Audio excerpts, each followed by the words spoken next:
பூமி எங்கும் பூந்தோட்டம் நாம் காண வேண்டும். புது தென்றலோ பூக்களில் வசிக்கும்.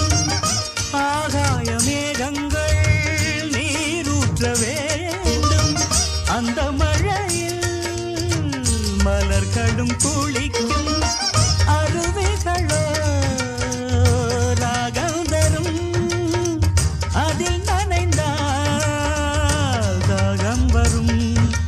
தேவதை விழியிலே அமுதானை கனவுகள் வளர்க்கிறது. கல்லூரும் உன் பார்வை தூகையிட மயிலாடி வருகுது. வானில் மழை வருமோ? கோதை இவள் விழி 100 கவிதைகள் நாடும் எழுதிடுமோ?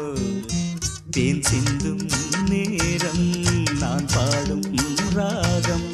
காற்றோ